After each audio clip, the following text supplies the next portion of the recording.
हरे कृष्णा। तो आप सबका वापस से बहुत बहुत स्वागत है। आप यहाँ आए उसके लिए तो कृपा करके हाथ जोड़िए,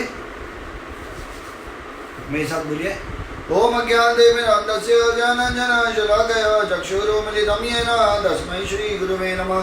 श्रीचैतन्यमनोभीष्टं स्थापितं येन भूतले स्वयं रूपा कदा मह्यं ददाति स्वपदान्तिकं वन्देऽहं श्रीगुरु श्रीयुतापदकमलं श्रीगुरुर्वैष्णवांश्च शिवजातं सगण रघुनाथान्वितं तं सजीवं साद्वैतं सार्वभौतं परिजनसहितं श्रीकृष्णचैतन्यदेवं श्रीराधा कृष्णपादान् सगण ललिता श्रीविशाखान्वितां च हे कृष्ण करुणा सिन्धु दीनबन्धु जगत्पते गोपेश गोपिकान्त राधाकान्त नमोस्तुते तप्त काञ्चन गौराङ्गे श्रीराधे वृन्दावनेश्वरी वृषभानुसुते देवी प्रणमामि हरिप्रिये वाञ्छाकल्पतरुभ्यश्च कृपासिन्धुभ्यैव च पतितानां पावनेभ्यो वैष्णवेभ्यो नमो नमः।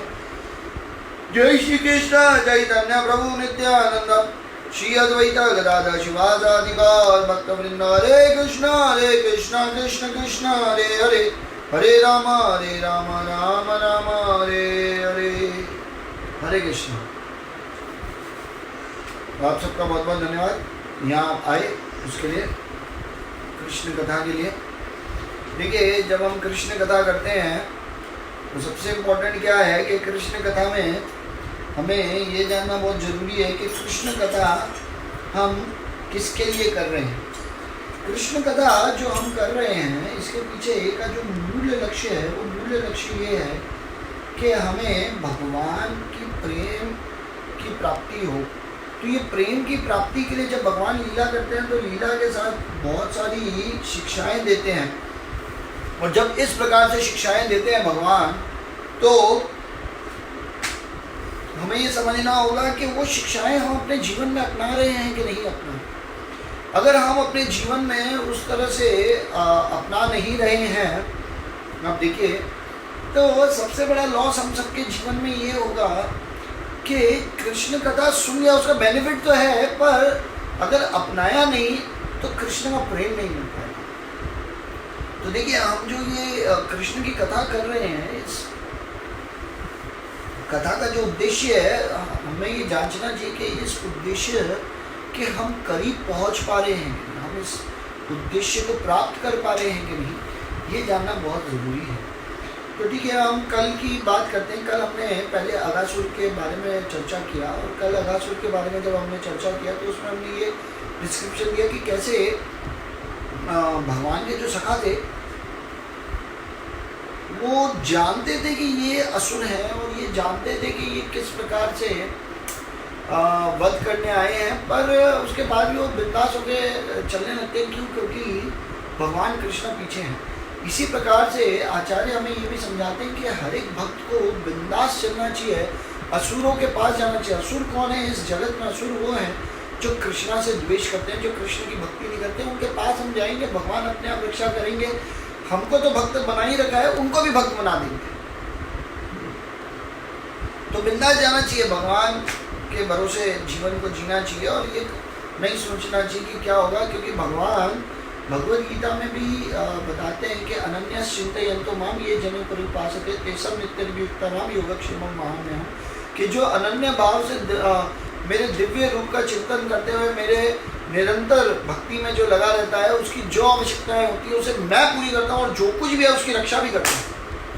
पर बात ये कि क्या अनन्य भाव की भक्ति हम कर रहे हैं क्या? तो ठीक है, हम कल की स्टोरी में वापस टीचिंग्स में और नहीं रहेंगे, क्योंकि हर एक कथाओं में मतलब एक एक कथा को हम कितने कितने दिन तक बता सकते हैं, तो बहुत सारी हिडन टीचिंग्स हैं, पर जो कुछ टीचिंग्स लेके हम आगे बढ़ सकते हैं, हमको उस पर ध्यान देना चाहिए। तो ऐसा कर सबका अंदर वो लोग घुस जाते हैं, और फिर भगवान आते हैं। भगवान अंदर घुसने के कारण देखते हैं उनके बच्चे, तो भगवान का जो माधुर्य रस है वो पहले ढक लेते हैं, तो भगवान अपना शरीर छोड़ना चाहते हैं योग माया के प्रभाव से। कहते हैं कि मेरे सब जो सखा हैं इन्होंने जब शरीर छोड़ दिया तो मैं भी जीवित रह के क्या करूँगा, और इस तरह से वो करते हैं। और फिर भगवान के ऐश्वर्य शक्ति भगवान के ऊपर आ जाती है, और भगवान अपने आप का विस्तार करके उनके सर से फोड़ के उनको निकल जाते हैं। और भगवान जब देखते हैं तो देखने मात्र से उद्धार हो जाता है। आप देखिए, देखने मात्र से उद्धार हो जाता है। तो हमारे लिए भी महत्वपूर्ण ये है कि हमें ये देखना चाहिए कि भगवान हमें देख रहे हैं कि नहीं, इस तरह से हमें देखना चाहिए। और फिर उसके बाद हम देखते हैं कि कैसे लंच का समय होता है, उनको मार देने के बाद भगवान प्रसाद खाने बैठते हैं, जहाँ भगवान को बीच में बिठाते हैं, सारे ग्वाल बाल उनके जो सखागण हैं, और उस तरह से वो लोग चर्चा करते हैं कि आज मेरे घर में ये बनाए, आज मेरे घर में ये बनाए, आज ये बनाए वगैरह वगैरह करके भगवान को खिलाते हैं। और इसी बीच में एक छाछ की होती है और बस वो एक ही होता है। तो मधु अंकल सोचते हैं कि अरे मैं नहीं रह जाऊँ, तो वो लेते हैं और चुपके से भाग के एक पेड़ के पीछे चले जाते हैं और पीने लगते हैं। और कृष्णा देख लेते हैं और कृष्णा खड़े होते हैं और दौड़ते हैं। और उस समय मधु अंकल जल्दी जल्दी पी रहे थे और पूरा मुंह में भर लेते हैं एकदम फटाफट फटाफट। तो भगवान आते हैं, उनके मुंह पे मारते हैं और जब निकलता है वो भगवान मुंह खोल के पी जाते हैं। और जैसे ही भगवान पी लेते हैं उसको, तो ब्रह्मा जी ये सब देख रहे होते हैं और ब्रह्मा जी को अहंकार होता है कि मैं ब्रह्मा हूँ। तो ये अहंकार को खत्म करने के लिए, काटने के लिए भगवान क्या करते हैं, उनको विमोहन में डालते हैं। और वो सोचते कि क्या यही भगवान है। सोचिए, अभी तक जिनके लिए लड़ रहे थे अब यही शंका हुई कि क्या यही भगवान है। ऐसे हमारी भक्ति जीवन में भी हमको ये देखना चाहिए हम संग किसका कर रहे हैं। नहीं तो हमारे जीवन में बहुत बार क्वेश्चन मार्क आ जाता है। हम भक्ति करते करते हमारा रुझाव किसी और की तरफ बढ़ जाता है और भगवान के प्रति प्रश्न करने लगते हैं कि सही में ये भक्ति करने से फायदा होगा, सही में क्या कृष्ण प्रेम की प्राप्ति होती है। जैसे एक बार किसी ने ये पूछा श्री प्रभुपाद से कि अगर हमको ये पता चले कि भगवान कृष्ण है ही नहीं, भगवान तो, देखिए अब ये कैसा उल्टा सीधा सवाल है। तो भगवान श्री प्रभुपाद ने कहा ठीक है, पर पहले तो मैं ये कहूँगा कि अगर आपको ये पता चल गया कि अगर भगवान है तो आप क्या करोगे। हाँ, आपने भक्ति नहीं की पूरा जीवन, तो आपका जीवन व्यर्थ हो गया। तो बाई चांस पता चला कि नहीं भी है भगवान, तो हमारा क्या लॉस है, हमने एक जेंटलमैन की तरह लाइफ जी। तो कहने का मतलब है इस तरह की कितनी बार शक आ जाते हैं दिमाग में, और ब्रह्मा जी ऐसे शक करते हैं और पहले सारे बछड़ों को और बछड़ियों को चुरा लेते हैं, फिर ग्वाल बालों को चुरा लेते हैं। और ये देख के उनका अहंकार तोड़ने के लिए भगवान सारा विस्तार कर लेते हैं। और जब वापस जाते हैं वृंदावन में, तो जो प्रेम होता है वो और ज़्यादा बढ़ने लग जाता है। और इस तरह से जब ज़्यादा प्रेम बढ़ता है तो बलराम जी उस दिन नहीं गए होते हैं और सब आश्चर्य करते हैं कि भाई क्या हो गया, इतना क्या प्रेम आ रहा है आज इन लोगों को। और इस बीच में एक साल पूरा हो जाता है और एक साल में कुछ 3-4 दिन बाकी होते हैं। बलराम जी को पता चल जाता है और पता चल जाता है तो उनको बहुत गुस्सा आता है और फिर इस तरह की लीलाएँ होती हैं। और फिर उसके बाद ब्रह्मा जी आते हैं, माफ़ी मांगते हैं वापस छोड़ के। और एक्चुअली ब्रह्मा जी के लिए तो वो 1 सेकेंड होता है, वो उठाते हैं, नीचे देखते हैं और छोड़ देते हैं। इसमें 1 साल बीत जाता है। आप देखिए, और तब आता है धेनुकासुर का वध आता है कि कैसे बलराम जी और कृष्ण के साथ सभी लोग वहाँ जाते हैं। कहाँ जाते हैं ये लोग, धेनु ताल बन जाते हैं। और ताल बन जब जाते हैं तो धेनुकासुर का डर लगता है सारे ग्वाल बालों को। और जब डर लगता है तो ये ग्वाल बाल बोलते हैं कि हमें बहुत डर लग रहा है। बलराम जी कहते हैं अरे क्यों चिंता करते मैं अपना। वो जाते हैं, पेड़ को हिलाते हैं, सारे ताल के फल गिर जाते हैं। और सारे जो फल जो गिर जाते हैं उनको लेके भगवान के जब भक्तों को बुलाते हैं, कृष्णा को जब बुलाते हैं, कृष्णा के साथ अपने ग्वाल बालों को जब सबको बुलाते हैं, उस स्थिति में क्या होता है, धेनुकासुर आते हैं, वध करते हैं, भगवान से भी लड़ते हैं, बलराम जी से लड़ते हैं। और फिर हम बताते हैं कि कैसे ये जो धेनुकासुर है ये बलि महाराज के ही पुत्र हैं, है ना, जिनका नाम है सहर्षिका। ये सहर्षिका उनके पुत्र होते हैं। और क्योंकि भगवान ने कहा कि मैं नहीं मानूंगा, इसलिए वो नहीं वध करते हैं। और दूसरा जो दुर्बुद्धि है हम सब, उसका वध तो भगवान ही करेंगे, मतलब बलराम जी करेंगे जो आदि गुरु हैं। तो इस प्रकार से हमने ये लीलाओं का चर्चा किया था। आज हम जो लीला का चर्चा करेंगे बहुत ही स्पेशल लीला है। ये है कालिया दमन की लीला। ये मेरे लिए one of the most favourite लीलाओं में से एक है। और ये लीला मतलब इसके बारे में तो हमारे आचार्य और हमारे भी जो इस्कॉन में जितने भी और सन्यासी हैं या सीनियर डिवोटीज हैं, उन्होंने तो कितने कितने दिन तक इसके ऊपर लीला बोली है। और मेरे को ये लीला भी बोलनी है, इसके बाद की लीला भी बोलनी है, तो हम कुछ इंपॉर्टेंट पॉइंट्स लेंगे। पर ये बहुत महत्वपूर्ण लीला है, क्योंकि बताया जाता है कि ये लीला सुनने मात्र से वास्तविक रूप में किसी के ऊपर जैसे काल सर्प का दोष होता है, ये एक दोष होता है किसी की कुंडली में, वो भी मिट जाता है सिर्फ ये अगर अच्छे से कोई सुने तो।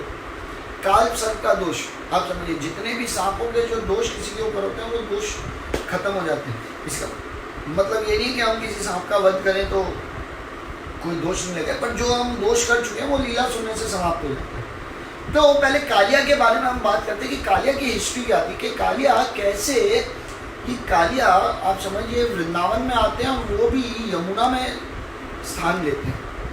तो बताया ये जाता है कि ये जो कालिया है ये रहते हैं रमनक, जो रमनक द्वीप करके एक द्वीप है जिसको आज की तारीख में फीजी कहते हैं, जो फीजी करके जगह जहाँ आज भी कालिया वहीं रह रहे हैं अभी भी। तो पहले कालिया वहीं रहते थे और उनके साथ पूरे कालिया ही अकेले नहीं और जितने भी और नाग जितने थे वो सब वहाँ रहते थे। तो जो गरुड़ जी थे ये वहाँ आते थे और एक एक सांप को खा जाते थे। गरुड़ जी का खाना है, देखिए सांप को खाना, मछलियों को खाना, ये सब गरुड़ जी खाते हैं, ये उनका खाना है।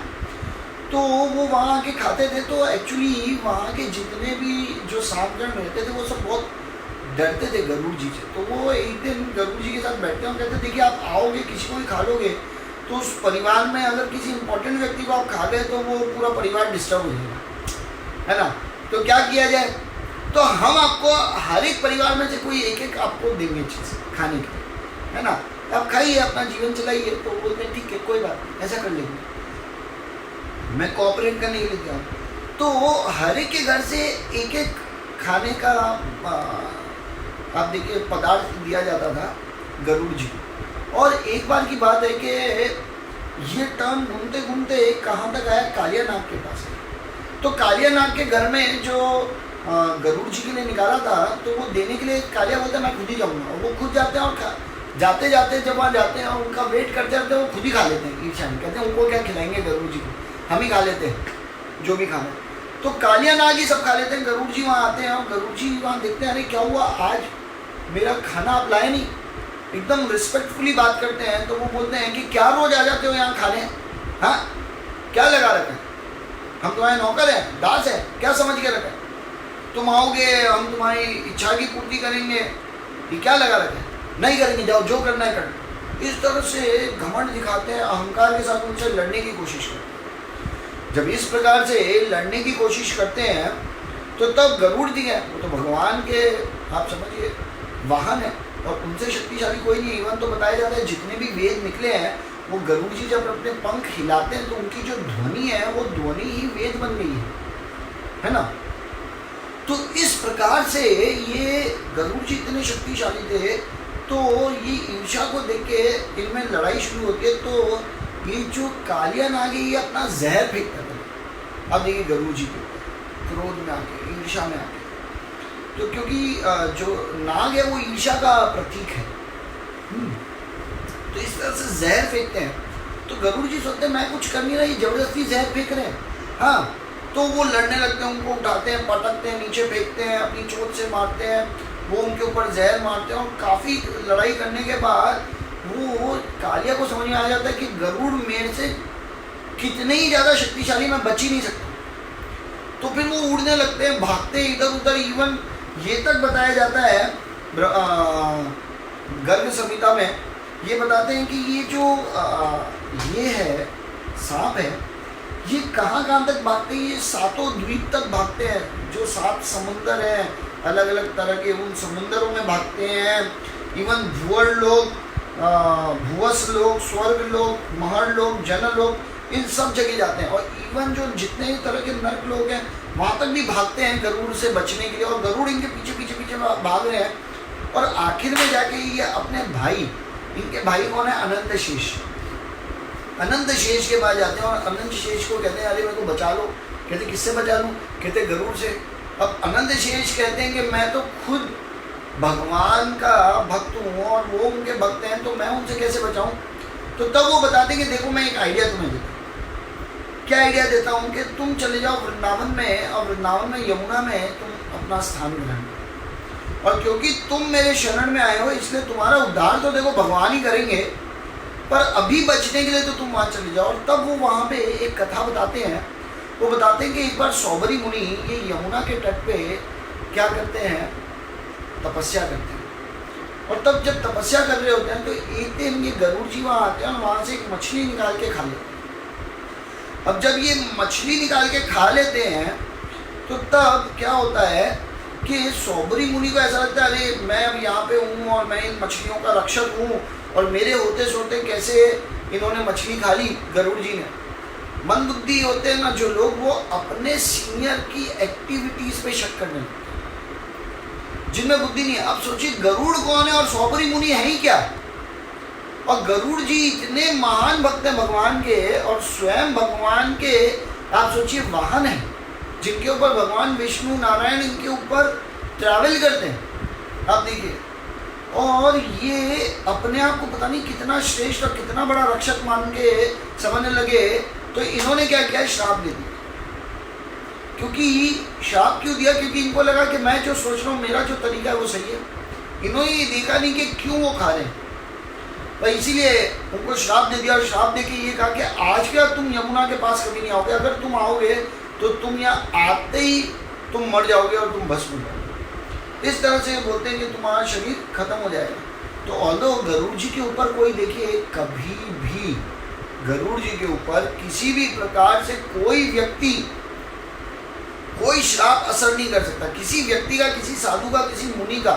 तो ये सौबरी मुनि थे ही क्या, किसी का कोई असर नहीं कर सकता। पर फिर भी आदर देने के लिए ऋषि और मुनियों के लिए, क्योंकि बताया जाता है कि महान भक्तों की, जो महान लोग होते हैं ना, जो भगवान के भक्त होते हैं, उनकी वास्तविक शक्ति क्या है, उनकी वास्तविक शक्ति है सहनशीलता। ये उनकी वास्तविक शक्ति है, हमको ये समझना चाहिए। पर जो मूर्ख लोग होते हैं वो इस शक्ति को दुर्बलता मान लेते हैं और सोचते हैं कि आहा हमने तो श्राप दे दिया, या हमने तो भक्तों के बारे में कुछ भी बोल दिया, वो भक्त चुपचाप चला गया, उसमें है ही क्या।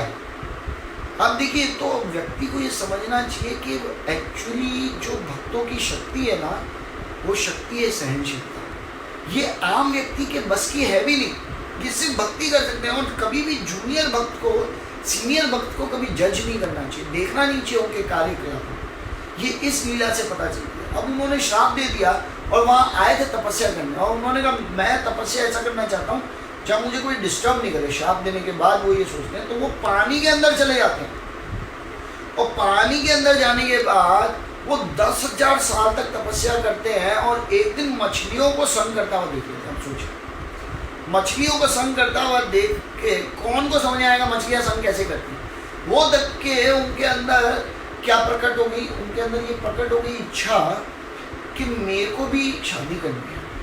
तो वो मंदाता करके एक राजा थे, उनके पास जाते हैं और कहते हैं कि आपकी जो 100 पुत्रियां हैं, इन 100 पुत्रियों के साथ मुझे शादी करना है। तो मंदाता उनको देखते हैं एकदम पतले से, इतनी बड़ी दाढ़ी, एकदम काले से, बहुत अजीब से दिख रहे थे। तो वो अब उनका अपमान नहीं करना चाहते थे, तो कहते आप मेरी बेटियों से पूछ लो, अगर वो करना चाहे। तो बेटियां देख के डर जाती, कहती इनसे कौन शादी करेगा। तो वो समझ जाते हैं कि मेरे इस रूप को देख के, तो क्योंकि होते तो योगी हैं, तो अपने रूप को चेंज कर लेते हैं और इतने सुंदर रूप में आते हैं, और तब आते हैं बोले अब शादी करेंगे। तो तब वो जो बेटियां भी होती हैं मंदाता की, वो भी बहुत आकर्षित हो जाती है और शादी कर लेती है। और उसके बाद वो इंद्रिय भोग में लग जाते हैं, और वो जो भक्ति होती है वो सर्वनाश हो जाती है। क्यों सर्वनाश होगी, क्योंकि उन्होंने एक भगवान के भक्त थे जो उनसे सीनियर थे काफ़ी, उनको जज करने के कारण उनको श्राप दे दिया। और ये महानता है, आप देखिए गरुड़ जी की, कि उन्होंने उसको सहन किया। ये भक्तों की महानता, यही तो भक्तों का एक्चुअल बल है। शक्ति क्या है, सहन करना शक्ति है। ये तो दुर्बलता होती है कि व्यक्ति अपने क्रोध को, अपने जो हृदय में आने वाले जो वेग हैं अलग अलग तरह के, उनको कंट्रोल नहीं कर सकता। यही तो दुर्बलता है। और तब मुंह से कुछ भी बोल देते हैं, कहीं भी बोल देते हैं, उनको ये समझ ही नहीं आता। आप देखिए, तो इसीलिए हमें ये शिक्षा इससे ये मिलती है। ऐसे तो बहुत सारी शिक्षा हैं, पर एक महत्वपूर्ण शिक्षा ये मिलती है, 2 मिलती है, पहले हमको 2 ले लेते हैं। कि एक शिक्षा, पहली शिक्षा ये है कि कभी भी अपने सीनियर को जज नहीं करना चाहिए, उनके कार्यों को जज नहीं करना चाहिए, और उसके प्रति ईर्ष्या नहीं करके नहीं करना चाहिए। दूसरी शिक्षा क्या मिलती है, दूसरी शिक्षा ये मिलती है कि कुछ भी हो जाए सहन करना चाहिए, क्योंकि एक्चुअली भक्तों का गहना है ये सहनशीलता। अगर सहनशीलता नहीं है किसी व्यक्ति के अंदर, तो आप समझ लेना वो भक्त है ही नहीं, सिर्फ दिखावा कर रहा है। इसका मतलब आज भी उसको ये माया नगरी जो है ना, ये बहुत सुंदर लगती है। उसको माया की चीज़ें उसको ये भौतिक जगत की चीज़ों में आज भी रुचि ज़्यादा है भगवान की भक्ति से, इसलिए वो सहन शक्ति उसके अंदर खत्म हुई है। तो इस तरह से ये अनंत शेष कालियानाग को बताते हैं और तब कालियानाग वृंदावन में। अब गर्ग संहिता ये भी बताती है कि ये कालियानाग पहले थे कौन। तो बताते हैं कि ये कालियानाग कौन थे, भृगु मुनि के वंश में आने वाले एक वेदशिरा, ये वेदशिरा करके एक मुनि थे और ये विंध्या पर्वत के वहाँ जाके भक्ति कर रहे थे और तपस्या में लगे थे। वहाँ जब तपस्या कर रहे थे तो उस बीच में एक अश्वशिरा करके एक मुनि भी आते हैं और वो भी तपस्या करने लगते हैं। तो ये जो वेदशिरा है, ये वेदशिरा को बहुत ईर्ष्या हो जाती है और इतनी ईर्ष्या हो जाती है ये उनको जाके कहते हैं कि आप यहाँ से उठो और आप यहाँ तपस्या नहीं कर सकते। तो अश्वशिरा बोलते हैं अरे यार आप क्यों इतना क्रोधित हो रहे हैं, आप इतना क्यों मेरे को यहाँ से भगाने की कोशिश कर रहे हैं, आप भी तपस्या करना है मैं भी तपस्या करना है, आप उस तरफ तपस्या कर लो मैं इस तरफ तपस्या कर लूँगा, इसमें हर्जी क्या है। वो उनको प्रेम से समझाते हैं तो वो कहते हैं नहीं, इस पर्वत पे सिर्फ मैं ही तपस्या करूंगा, मैं यहाँ पे तपस्या करने आया हूँ, आप मेरी तपस्या में भंग मत डालो, अब यहाँ से भागो, यहाँ से जाओ और हटो यहाँ से, और इस तरह से उनको भगाने की कोशिश करते हैं। तो अश्वशिरा जो होते हैं वो क्रोध आ जाता है और वो बोलते हैं कि मैं आपको कुछ बोल नहीं रहा, मैंने आपको कोई तंग नहीं किया, मैंने आपको किसी तरह से डिस्टर्ब नहीं किया, मैं आपके बारे में कोई गलत नहीं बोला, पता नहीं क्यों फिर भी आप सांप की तरह मुझे क्यों ईर्ष्या के रूप में डस रहे हैं, इतना उल्टा सीधा बोल रहे हैं, मेरे को यहाँ से भगाने की कोशिश कर रहे हैं। तो आपको मैं श्राप देता हूँ कि आप सांप ही बन जाइए। तो ये वेदशिरा को भी इतना क्रोध आ जाता है कि कहते हैं तुम ऐसे बकवास कर रहे हो, मैं तुमको समझा रहा हूँ, तुमको समझ ही नहीं आ रहा, तो तुम कौवे बन जाओ। तो दोनों एक दूसरे को श्राप देते हैं। तो भगवान विष्णु को नीचे आना पड़ता है और इन दोनों को शांत कराते हैं, शांत रहिए, कि क्या तुम तपस्या करने आए थे, मेरे नाम का ध्यान करने आए थे और दोनों ही आपस में भिड़ गए, ये कैसे मूर्ख हो दोनों के दोनों। तो तब जब ये सुनते हैं तो अश्वशिरा ये बोलते हैं कि हाँ ये मेरी गलती थी, मुझे सहनशील होना चाहिए, मैं क्यों इतना अटैच हो गया कि मेरे को तपस्या अगर आपके नाम का जप करना है तो मेरे को यहीं करने की क्या जरूरत है। तो वो कहते नहीं मैं ही गलत था, मैं ही मूर्ख हूँ, मेरी गलती हो गई, ठीक है मुझे आप माफ़ कर दीजिए, मैंने ये जो गलती की। तो तब भगवान कहते हैं कि देखो ये तुम्हारा गहना है, ठीक है, तो तुम बनोगे तो हाँ क्रो बन जाओगे, क्रो को हिंदी में क्या बोलते हैं, हिंदी में क्रो को क्रो बन जाओगे, तो आप क्रो बन जाओगे, पर आप क्या करोगे, महान क्रो बनोगे। और यही क्या बनते हैं, ये क्या नाम से फेमस होते हैं, काक भुषंडी, काक भुषंडी के नाम से ये बहुत फेमस होता है। और ये गरुड़ जी को रामायण सुनाते हैं। ये एक शास्त्रों में एक कथा आती है कि कैसे जो गरुड़ जी हैं उनको रामायण काक भुषंडी सुनाते हैं, जो एक तरह के क्रो होते हैं, ये क्रो रामायण सुना रहे, सोचिए इनको याद है। तो जैसी ये गलती स्वीकार करते हैं तो भगवान इतनी शक्ति देते हैं कि अपने महान भक्त जो गरुड़ है उन्हीं को भेज देते हैं इनके पास, है ना। तो ये एक है। और ये जो होता है वेदशिरा, इनको समझ में आता है कि यार ये मैंने क्या कर दिया। तो तब ये भगवान को कहते हैं जबरदस्ती, मैंने जबरदस्ती जाके उनसे भिड़ा, उनकी क्या गलती थी, और उन बेचारे तपस्या करने आए थे और उनको मेरे को श्राप देना पड़ा, उनकी तो क्या गलती थी, गलती सारी मेरी है। तब भगवान कहते हैं क्योंकि आपने अपनी गलती मानी है तो कोई बात नहीं, मैं ही तुम्हारा उद्धार करूँगा। तो इस प्रकार से ये जो दोनों जो होते हैं इनका उद्धार भगवान करने के लिए ये आशीर्वाद देते हैं उसी समय, पहले ही इनके पहले जन्म में।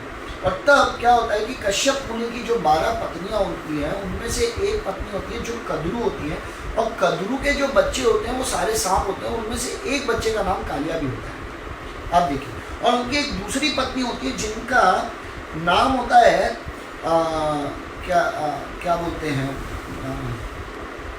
वनिता। और ये वनिता के 2 पुत्र होते हैं, एक का नाम होता है अरुण और दूसरे का नाम होता है गरुड़। और ये अरुण कौन है, ये अरुण है वही जो सूर्य देव के जो सारथी, जो अरुण जो चलाते हैं, आप देखिए जो रथ चलाते हैं सूर्य देव का, उनको अरुण, वो अरुण है। और गरुड़ तो भगवान के वाहन है, हम देखते हैं। है ना। तो इस प्रकार से ये दोनों एक तरह से भाई होते हैं, है ना। पर इतने ईर्ष्या में आ जाते हैं ये कालिया अपने भाई के प्रति, तो तब अनंत शेष, और अनंत शेष भी कद्रू के ही एक पुत्र है, आप देखिए। और यही कद्रू जो है, ये कद्रू के अनंत शेष क्या बन जाते हैं, भगवान के एक बेड बन जाते हैं, जो कहते हैं अनंत शेष के ऊपर भगवान लेटे रहते हैं और उनकी सेवा में लगते हैं, आप देखिए। और ये भाई, दूसरा भाई क्या है, ईर्ष्यालु बन जाता है। तो तब ये अपने भाई के पास जब जाते हैं, अनंत शेष के पास, इसलिए अनंत शेष के पास जाते हैं कालियानाग, क्योंकि वो उनके भाई हैं। तो तब अनंत शेष उनको क्या कहते हैं कि तुमने दो कार्य किया, एक तो पिछले जन्म में जो तुमने गलती की थी, ईर्ष्या की थी, हाँ, तो उसका तुमको फल मिलेगा। और दूसरा, क्योंकि तुम मेरे शरण में आए और मैं अब भगवान का भक्त बन गया हूँ, इसलिए भी तुम्हारा उद्धार होगा। तो इसीलिए वृंदावन में एंट्री क्यों मिलती है, क्योंकि भगवान के भक्तों के थ्रू एंट्री मिल रही है। अनंत शेष उनको कह रहे हैं कि तुम वृंदावन में जाओ, इसीलिए वृंदावन में कालिया जो नाग है, इनको वृंदावन में एंट्री मिलती है, क्योंकि भगवान के जो शुद्ध भक्त हैं, जो बलराम के रूप में आते हैं, अब देखिए अनंत शेष, यही अनंत शेष लक्ष्मण भी है, यही बलराम अनंत शेष है, मतलब आप कैसे भी कर लो, ये सब एक ही है। ये एंट्री कराते हैं देखिए वृंदावन में, और यही बलराम आदि गुरु का भी तो स्वरूप है ना। तो देखिए कैसे ये आदि गुरु हमको, हमारे अंदर ईर्ष्या है भगवान के प्रति, भगवान के भक्तों के प्रति, उसके बावजूद भी हमको वृंदावन में एंट्री करते हैं, क्योंकि वृंदावन में जाने से हमारी ईर्ष्या भगवान की कथा सुनने से समाप्त हो जाएगी। अब देखिए, इसीलिए हमारे ऊपर ये दया दृष्टि करते हैं गुरुजन हमारे, कि हमको भगवान की लीला में वृंदावन में एंट्री देते हैं। अब देखिए, है ना।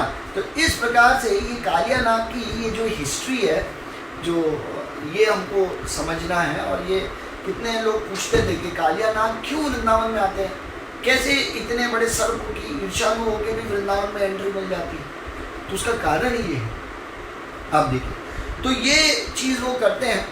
और जब इस तरह से कालियानाग आते हैं, तो एक दिन की बात है कि भगवान अपने ग्वाल बालों के साथ जब निकलते हैं, तब भगवान 6 साल के हो जाते हैं। 5 साल से 6 साल में भगवान आ जाते हैं, पौगंड लीला जिसे हम कहते हैं। तो जब भगवान अपनी पौगंड लीला में आ जाते हैं, तब वो जिद करते हैं कि अब से मैं गायों को लेके जाऊँगा, और बहुत जिद करते हैं। तो जशोदा मैया कहती नहीं, अभी अब तुम बहुत छोटे हो, और तब जबरदस्ती आप देखिए भगवान कर देते हैं जशोदा मैया से। और भगवान किसी चीज़ के लिए जबरदस्ती कर दे तो उनसे कोई जीत सकता है, उनसे कोई नहीं जीत सकता। और इसीलिए क्या होता है कि भगवान की माता जो है जशोदा मैया, वो कहती है ठीक है भाई, हम तो हार गए। तो तब फर्स्ट टाइम आप देखिए गायों को लेके भगवान निकलते हैं इस समय। और जब गायों को और अपने सारे सखाओं को लेके जब निकलते हैं, तो इस बार ये लोग कालिया के तट पे आते हैं, और बहुत प्यास लगती है, तो ये लोग उसका जल पीते हैं, गाय भी और ग्वाल बाल भी, ये सब लोग जैसे ही पीते हैं, तो पीने से ही एक जगह गाय की मृत्यु हो जाती है, और एक जगह कहते हैं कि योग माया उनको ढक लेते हैं। और भगवान को इतना क्रोध आता है। एक्चुअली ये बताया जाता था कि वो जो जितना वो एरिया था, जिस एरिया में वो रहते थे कालियानाग, वो अलग से छोटा सा एक क्षेत्र बना दिया था उन्होंने अपना। उसमें इतना जहर था कि उसके ऊपर से भी कोई भी पक्षी जाता था ना, तो जहर के मारे गिर के उधर गिर जाता, इतना जहरीला था। और आचार्य तो इवन ये भी बताते हैं कि ये जो पानी का जो जगह था जहाँ ये लोग गए, ये क्यों गए थे कि चलो थोड़ा नहाएंगे, थोड़ा खेलेंगे, थोड़ा पानी भी पिएंगे, प्यास भी लग रही है, थोड़ा मस्ती भी करेंगे। तो ये जो जगत है, ये उसी तरह से कालियानाग का ये जगत है, आप समझिए, जो ईर्ष्या से भरा हुआ है, जिधर सिर्फ जहर ही जहर है, ईर्ष्या का जहर है ये इस जगत में।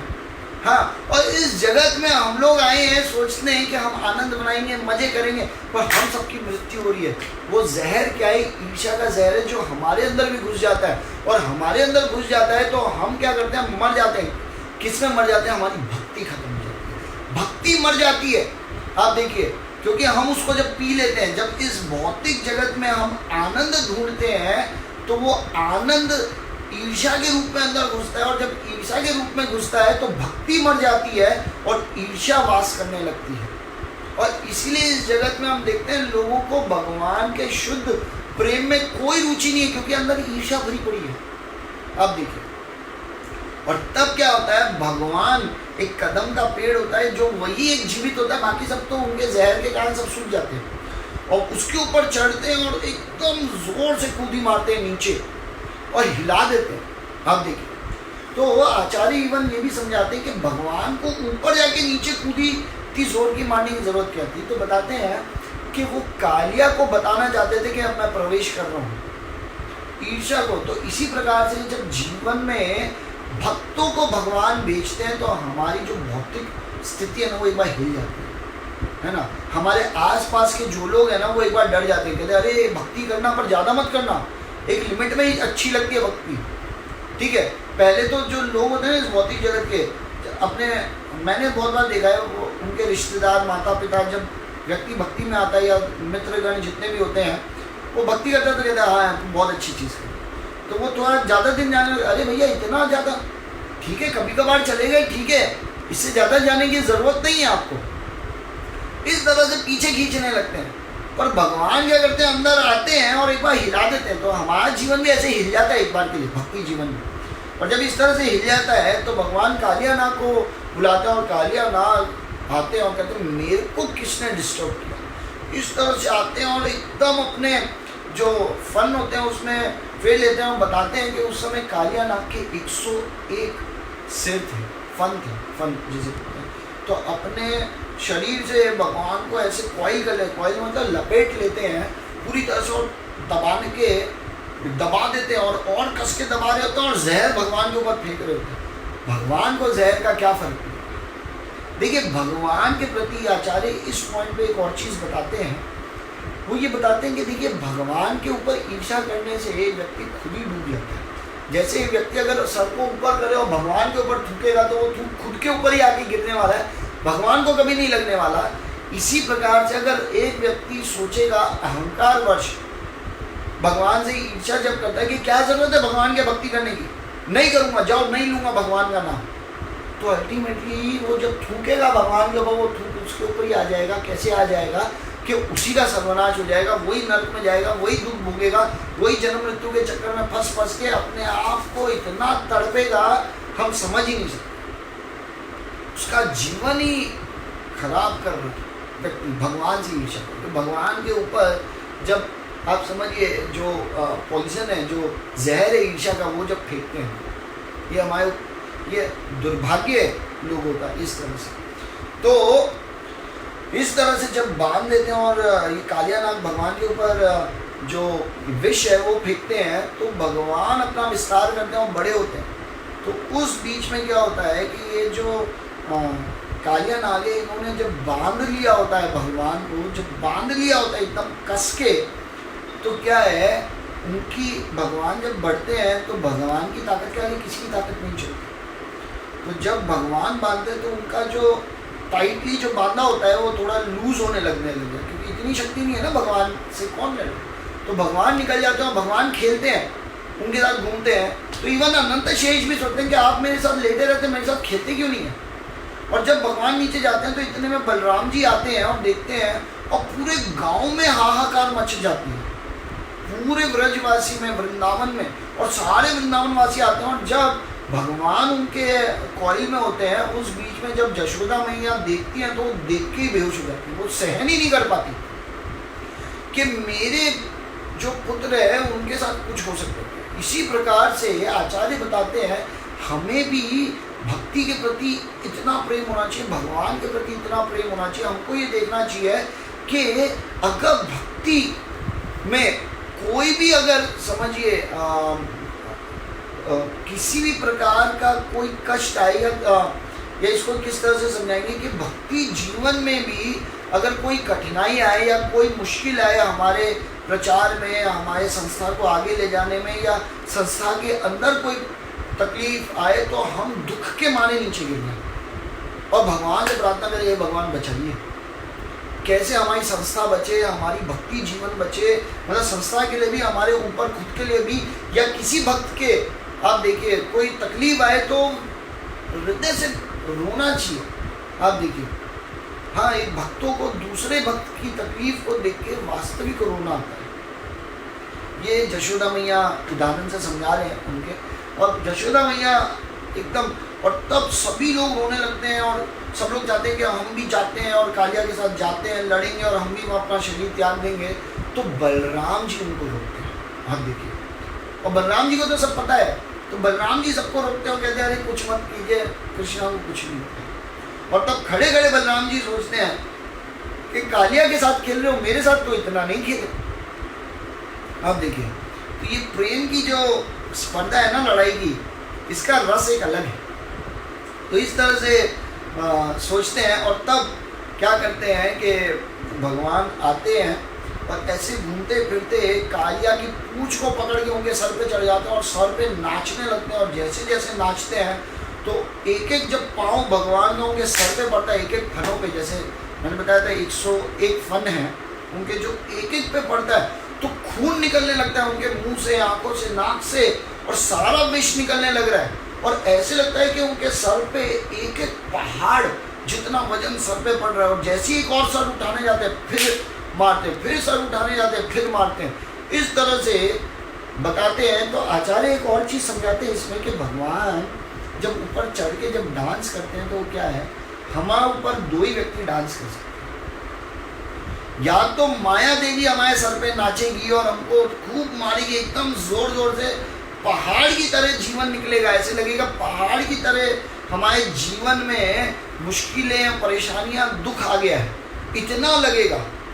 या भगवान नाच सकते हैं और उनका प्रेम हमारे ऊपर जब पड़ेगा तो ऐसा लगेगा जीवन में इससे ज़्यादा आनंद कुछ और नहीं। तो हम दो में से किसी एक को हमारे सर पे नचा सकते हैं। तो उस समय भगवान क्रोध में नाच रहे हैं कि क्यों मेरे जो गाय थी, जो मेरे सखा थे, उनको तुमने विष दिया, और मेरी जो यमुना है इसके अंदर तुमने विष कैसे फैलाया। आप देखिए, तो इस तरह से मारते हैं और विष को निकालते हैं। तो और निकालने के बाद फिर नाग पत्नियाँ आती हैं और बताते हैं कि नाग पत्नियाँ प्रार्थना करती हैं, और तब भगवान, जो नाग पत्नियाँ होती हैं वो शुद्ध भक्त होती है, और भगवान उनकी प्रार्थनाओं के कारण उनको छोड़ देते हैं कालिया नाग को, और तब कहते हैं कि तुम यहाँ से निकलो। तो आचार्य ये बताते हैं कि देखिए, ये जो भगवान ने जब कालिया का विष निकाला तो कालिया किसका प्रतीक है? कालिया प्रतीक है ईर्ष्या का। ईर्ष्या का प्रतीक है। क्यों ईर्ष्या का प्रतीक है? क्योंकि ईर्ष्या का प्रतीक क्या है कि आप देखिए, इस जगत में ईर्ष्या जब होती है तो वो व्यक्ति सांप के समान, वो सिर्फ डसना चाहता है। और उसका मुख्य लक्षण क्या है? निंदा उसका मुख्य लक्षण है। आप देख लेना, किसी भी आप व्यक्ति के अंदर ईर्ष्या कितनी, अगर ये जांचना हो तो वो आपके पास आके कितने लोगों की बुराई कर रहा है, निंदा कर रहा है, या आपको ये पता चल जाएगा उसके अंदर बिल्कुल ईर्ष्या नहीं है, वो आपके पास आके कितने लोगों की ग्लोरिफिकेशन है, इससे साफ साफ पता चल जाएगा। तो देखिए, भगवान क्या करते हैं? ईर्ष्या निकालते हैं। आप ईर्ष्या कैसे निकालते हैं? हम जैसे बद्ध जीवों के अंदर भगवान ईर्ष्या कैसे नाचते हुए निकालते हैं? हमारे जीवा पे भगवान नाचते कैसे? जब हम ये हरे कृष्णा महामंत्र का जप करते हैं, हरे कृष्णा कृष्ण कृष्ण हरे हरे, हरे राम राम राम हरे हरे, जब ये नाम का जप करते हैं, क्योंकि भगवान और भगवान के नाम में कोई अंतर नहीं है, तो जब हम भगवान के नाम का जप करते हैं तो भगवान हमारे जीवा पे नाचते हैं। और ये नाचने मात्र से हमारे हृदय में जो भी ईर्ष्या, द्वेष की भावनाएं हमारे हृदय में जो बसी हुई हैं, वो अपने आप भगवान उस पर नाचते नाचते उसको निकाल देते हैं। हाँ, इस तरह से भगवान ईर्ष्या हमारे अंदर से निकालते हैं। आप देखिए, तो इसीलिए ज़्यादा से ज़्यादा भगवान का हरिनाम का जप करना चाहिए, भगवान के नामों का उच्चारण करना चाहिए। इसीलिए जितना ज़्यादा उसको करेंगे तो हमारे अंदर जो ईर्ष्या है, देखिए ईर्ष्या ही है सभी पापों का सबसे मूल कारण, और ये ईर्ष्या बिल्कुल खत्म हो जाएगी। और ये जब ईर्ष्या खत्म हो जाएगी, आप देखिए तो क्या होगा, हम देखेंगे ऑटोमेटिकली भगवान का जो प्रेम का रस है वो प्रदान हो जाएगा। जैसे एक बार मैं मेरे साथ ये प्रैक्टिकल एक्सपीरियंसेस हुआ है मैं आपको एक चीज़ ये बताऊंगा कि कितनी बार कुछ भक्त ऐसे होते हैं जो परोपक्व नहीं होते भक्ति जीवन में, पर फिर भी क्योंकि वो कुछ जप कर रहे हैं तो उन लोग के अंदर भी बहुत ईर्ष्या हो जाती है। और कितने ऐसे लोगों से मैं मिला हूँ जो ये कहते हैं हम इसको माफ़ नहीं कर सकते, हम कभी नहीं भूलेंगे, है ना, किसी ने हमारे साथ क्या किया, हमको इसके प्रति इतना क्रोध है, इतना ईर्ष्या है ना। तो हमको ये समझना चाहिए कि अगर हम किसी को माफ़ नहीं कर सकते, इसका मतलब अगर हमने कभी गलती की तो हमें भी माफ़ नहीं करना चाहिए, है ना। इसका तो मतलब यही हुआ कि अगर हम किसी को माफ़ नहीं कर सकते तो हमारी गलती पे भी हमें माफ़ नहीं करना चाहिए। अब देखिए ये भक्तों का गुण नहीं है। भक्त कैसे हैं, जैसे मैंने पहले क्या बताया था, सहनशीलता इनका सबसे बड़ा गहना है, सबसे बड़ी स्ट्रेंथ, सबसे बड़ी शक्ति एक भक्त के अंदर ही सहनशीलता है। आप देखिए तो सहन करना ये बहुत ज़रूरी है। अगर सहन शक्ति नहीं है तो इसका मतलब ईर्ष्या हमारे अंदर है। और देखिए भगवान को छोड़ के इस जगत में आने का एक सबसे मुख्य कारण भी तो ईर्ष्या ही है। हम सबको भी तो भगवान से ईर्ष्या होगी कि क्यों आप ही भगवान हैं। हम सब भी भगवान बनना चाहते हैं। क्यों भगवान बनना चाहते हैं? क्योंकि हम भगवान बनेंगे, हम भी तो भगवान कहते जाओ नीचे भगवान बनो। तो हर एक व्यक्ति अपने घर का भगवान, अपने व्यापार का भगवान, अपने जगह का भगवान, इस तरह से वो भगवान बनना चाहता है। अब देखिए हर कोई व्यक्ति ईर्ष्या के कारण भगवान से कंपटीशन करना चाहता है इस जगत में, और इसीलिए वो हर बार मुंह के बल ही गिरता है।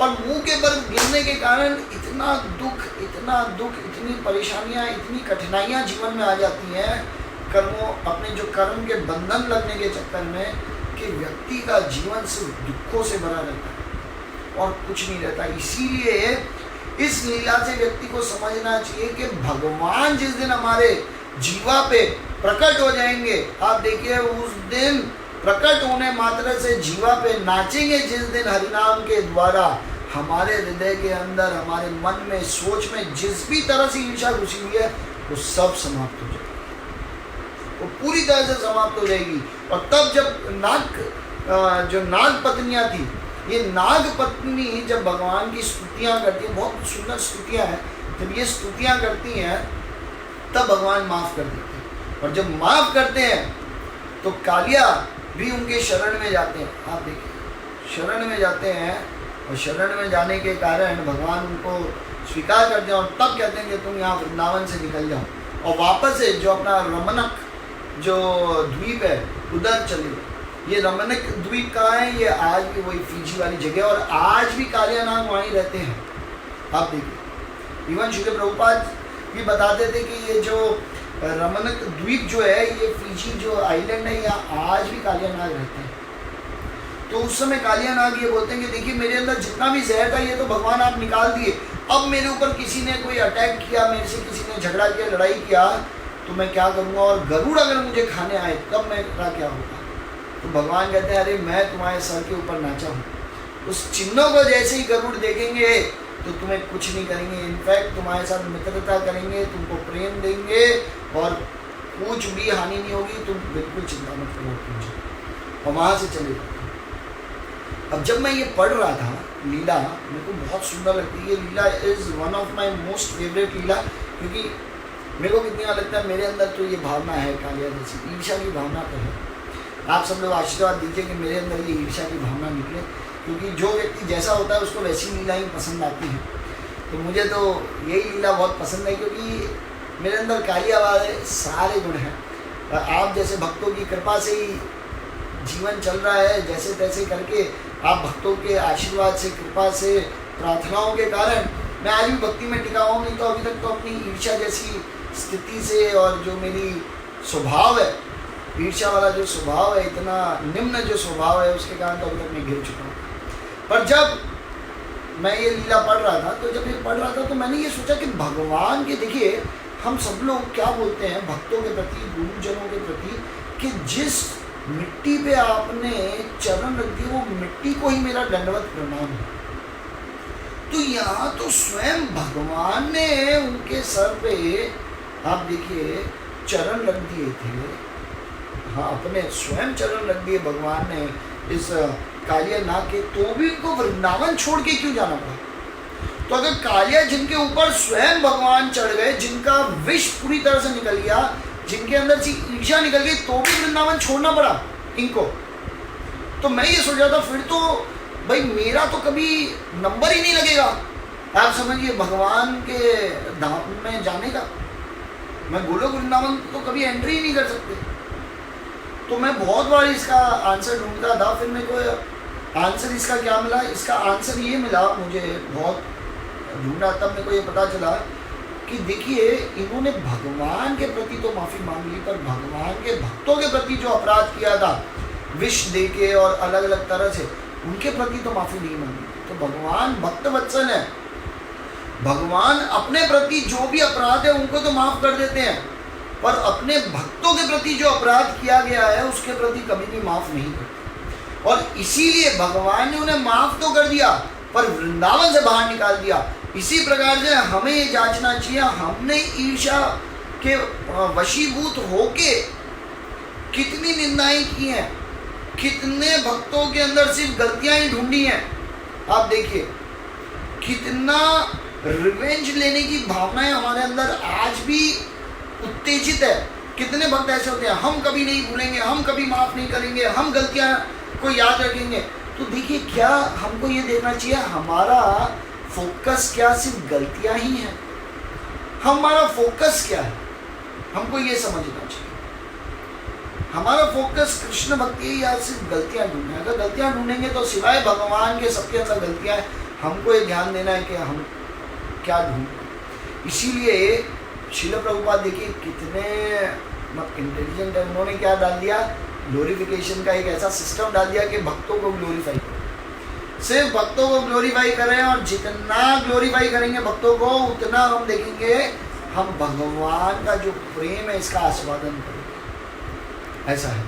तो इसीलिए ये कालिया लीला आज देखिए पूरी दिन में एक कालिया लीला ही हो पाई आज हमारी, जबकि मैं तो सोचा था इसके ऊपर हम लंबा सुर का भी आज लीला के बारे में करेंगे। और फिर भगवान जो अग्नि को पीते हैं, 2 बार पीते हैं, ये दोनों बार का अलग अलग मतलब है, इसके बारे में भी कुछ चर्चा करनी थी, पर आज सिर्फ कालिया लीला हुई। और ये कालिया लीला मेरी एक सबसे प्रिय लीला है।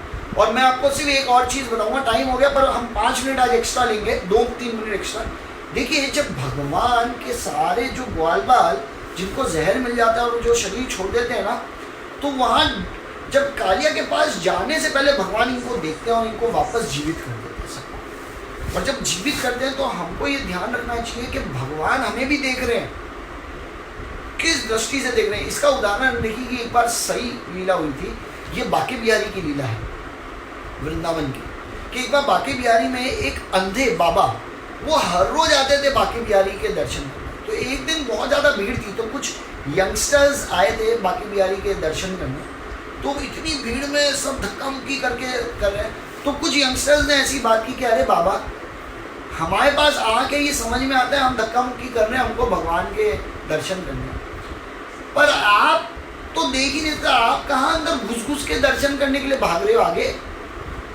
तो वो हंसते हुए बाबा जी बोलते हैं, कहते हैं अरे भाई मैं अंधा हूँ, मेरे बाकी बिहारी अंधे थोड़ी ना है, वो तो देखना चाहते हैं ना कि मेरे अंदर कितनी आतुरता है उनके समीप आने की, उनके करीब आने की, ये तो वो तो देख सकते हैं ना।